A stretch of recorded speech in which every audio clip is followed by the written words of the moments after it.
Hello, Radis for DLC here. I wanted to talk about a certain elephant in the room, or I guess you could call it a giant elephant in the room. Giant Pirates crew, the Sugo-Fest. Should you summon?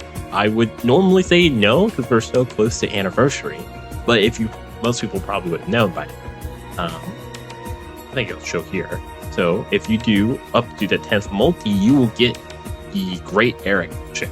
This ship, they have specifically state, I don't think it's actually going to be in the banner info right here. Yeah, here it is. So on the 10th step of part 1, which again, already you have to summon on part 1 to get this, not part 2 or part 3, you will get the new ship, Great Eric. This ship will boost the new characters appearing in the Sugo-Fest, obviously. And then they say here, Great Eric will only be appearing from Giant Pirate Crew Sugo-Fest, but may return in future Sugo-Fests. The ship itself is actually pretty good, I will say.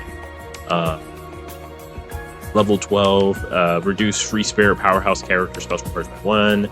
Start of quest, reduce damage taken by 20%. Free spirit powerhouse character attack by 1.6, HP 1.4, and boost attack further by 1.1 if a character first class is free spirit. If you have 3 or more giant pirate crew or giant characters on the crew, you reduce crew's limit special use duration by 1 turn and boost crew's attack a further 1.2 special. And then the special is reduce damage taken by 90% for 1 turn. So you can basically survive a death ship. Now, of course, it's very restrictive. You have to basically be running like free spirit powerhouse and have at least 3 giant pirates or giants on the team. But this is a really good ship. Now, the big problem is obviously you have to go to the 10th step for this ship. That is 500 gems you have to summon for the ship. So let me go back to that. So normally in the past, ships, it's crazy. So when the game first started, ships were free. Usually they were just locked behind certain content and stuff. You just do it and you get a free ship. Then they started locking ships behind the 30 gems cost. Some of these ships are older, but a lot of them were just newer at the time. So it's crazy that we went from having free ships to ships that cost 30 gems, which is not bad, honestly, I will say. Like, I think the 30 gem cost isn't as horrendous to 500 gems cost ships. So you have to spend 500 gems to get the ship. And as they said, this ship may or may not return in the future. So already that is a lot of people are gonna just summon just to get the ship, which is unfortunate. We are super close to anniversary. Anniversary is basically literally a month from today. It's like a month and 3 days away. So like, yeah, because anniversary I believe should start on May 10th, May 11th. So yeah, we're so close to anniversary. I really do not think anyone should be summoning. Yeah, it's funny for me to say that considering what I've recently been doing. But yeah, and this banner is not particularly good. This is just like generic end of month batch. The characters themselves, they're just generic end of month batch. They're not bad. Like if you compare this to the February batch, this is certainly a step in the right direction. But most people don't want to spend your gem.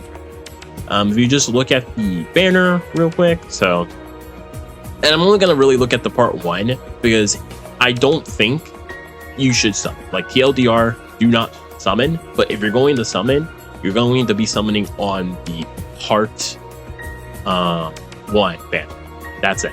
So if we go to the part 1, obviously you do have the new USOPP DORRY, and then you do have LUFFY and Broggy. I love this artwork, by the way. This is just this is like, outside of everything else, I would actually like I do kind of want to pull this guy just for the artwork. This is kind of just funny to me. But other than that, if you look at the rest of the Sugo-Fest on the banner, it's just nothing particularly outstanding. This deck scarp is pretty decent. Same with Garling, especially for Pirate Rumble.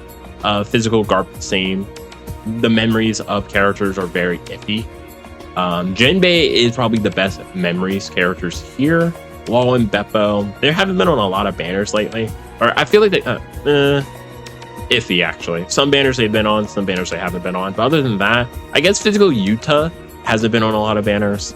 Same with Blackbeard versus Whitebeard, but I've been told they're not good. They weren't even good at launch. Other than that, it's like Christmas UTEP, but yeah, like there's very little value from these banners, unfortunately.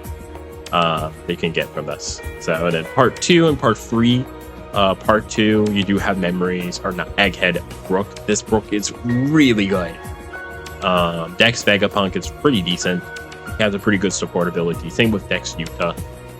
And Lilith is a pretty good character, but I feel like a lot of people, including me, have been using her as a support for the Luffy Bonnie. She's a great support for them.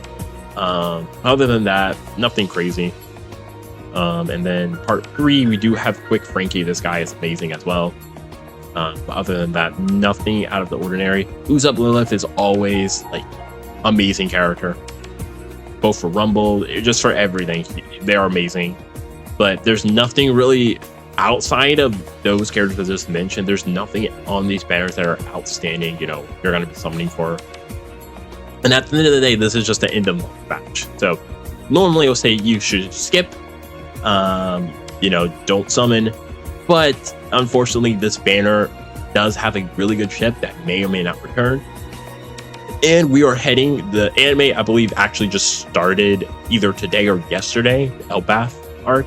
So we should be getting Elbaf characters soon, which is a lot of giant characters. So again, this is like one of the situations that, like, I wouldn't say the ship itself is mandatory. Definitely not. Like, no. But you, like, especially if they start releasing a ton of busted giant characters, having the ship would just, especially for a Kazuna Clash, this ship is going to be really good. So what I would recommend, if you are even considering on summoning, 1, if you are, summon only on the part 1. 2, I would wait until the anniversary, because we should be getting most likely a big banner before May 10th, May 11th.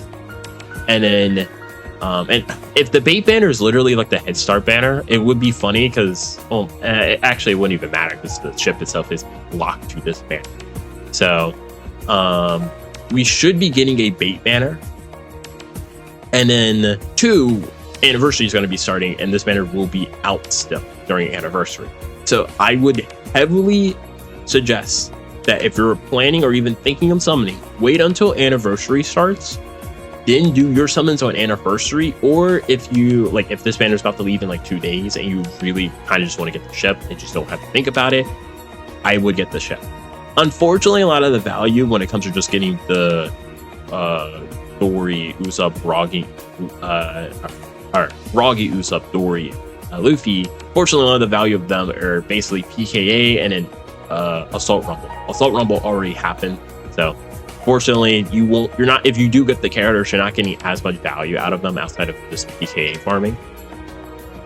But I would definitely suggest, if you're on the fence on something on this banner, wait until anniversary starts.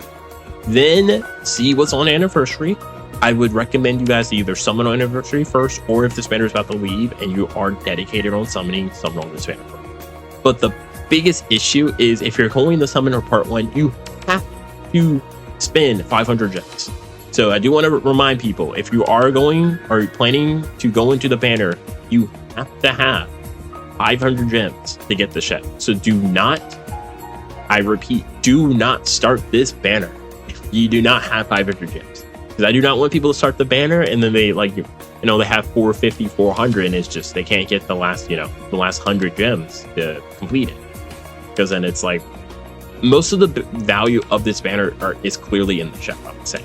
I'm not saying the new Sugo-Fest aren't bad. They're pretty good, all things considered, but they're not mandatory. They're nothing amazing.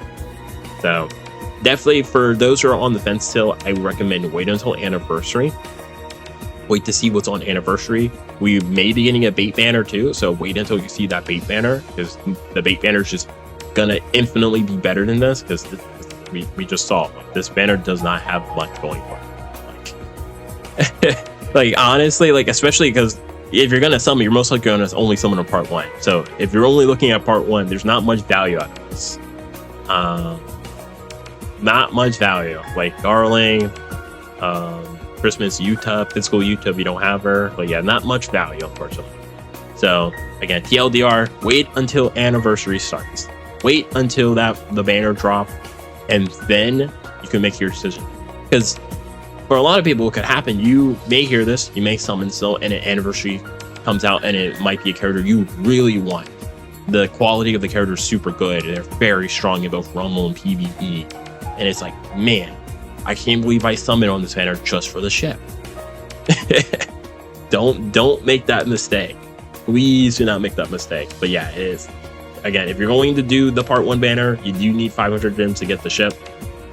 If you're here more just for the characters, you know, like, oh, are these characters good or not? I would say skip. We're like, yeah, if taking the ship out of the equation, skip. We're so close to anniversary. These characters are going to be returning soon anyway. Skip, skip, skip. They're going to be on tickets soon. Skip. But that's going to be it for me, guys. Tell me if you guys summon, or even are you planning to summon or not? And if you have summoned, have you got the characters and or ship? It's going to be it for me, guys. Hope you guys have a wonderful day.